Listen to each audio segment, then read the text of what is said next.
Did you know that yoga has been around for more than 5,000 years? In an article by USA Today, Daryl Austin writes that yoga is derived from the Sanskrit word yuj, which means the unification of one's mind, body, and soul. Yoga focuses on breathing techniques and different physical poses that aim to unify the mind and body through mindfulness.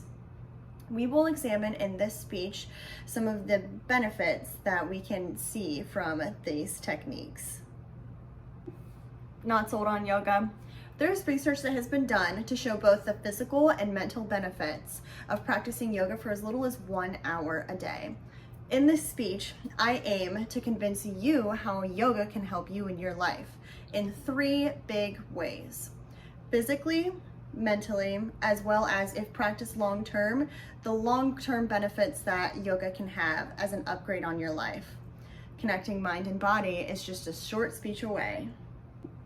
When we think about yoga, we often think of people sitting in a circle, crisscross applesauce, saying Om. While this stereotype as one viewpoint of yoga, in actuality, the physical toll placed on the body by the yogic poses have an array of physical benefits. I will examine these first. A study done by the Indian Journal of Community Medicine found that people who practiced yoga for at least 30 minutes a day, 5 days a week, saw improvement on increased respiratory exchange rate and muscle tone due to the focus on deep breathing. Good breathing improves mood as it lowers the heart rate, tricking our physiological makeup into a feeling of relaxation. Besides a lot of flexibility exercises that are involved with yoga that increase the flexibility on the body, yoga also utilizes isometric exercises. Isometric can be described as muscle tension without an actual action or contraction of the muscle. So if you were to push against a wall as hard as you can, your muscle is still doing work even if it doesn't look like you're doing any work. Very often in yoga, the isometric exercises increase the muscle tone, as found by the Community Journal of Medicine by Sobel. Yoga can also be used for weight loss.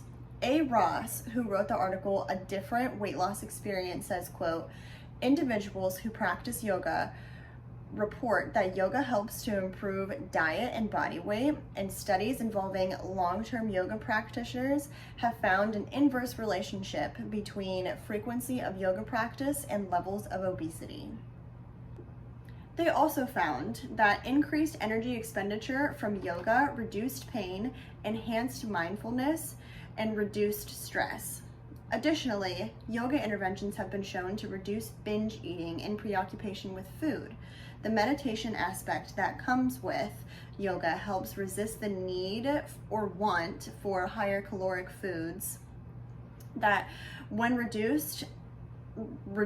increase weight loss.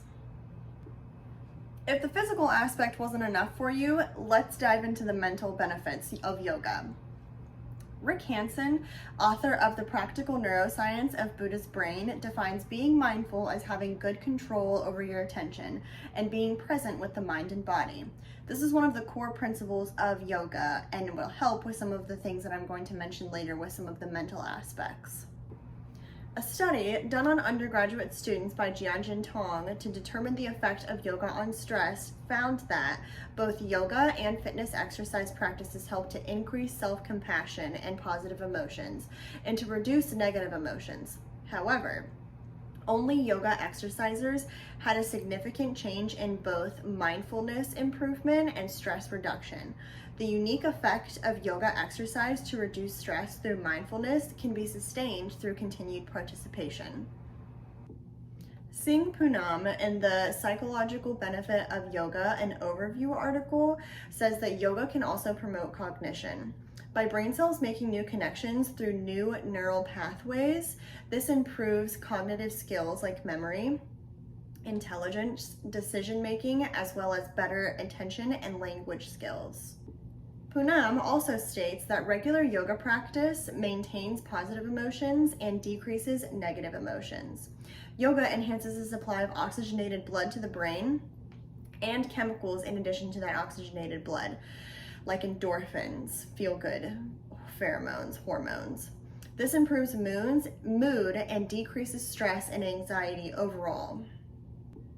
Finally, let's take a look at what happens if yoga is maintained for a long-term duration of time. I'll give you a hint. The benefits are even better for aging populations.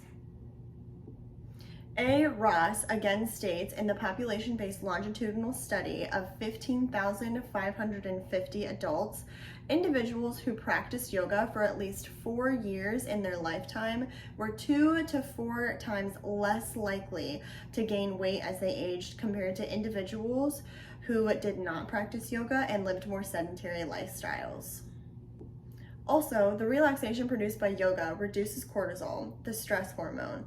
Lower cortisol levels means a stronger immune system as well as blood pressure within normal limits. This means that with continuing yoga and the benefits it provides over the course of your life or for a long-term duration, it can potentially extend your life expectancy.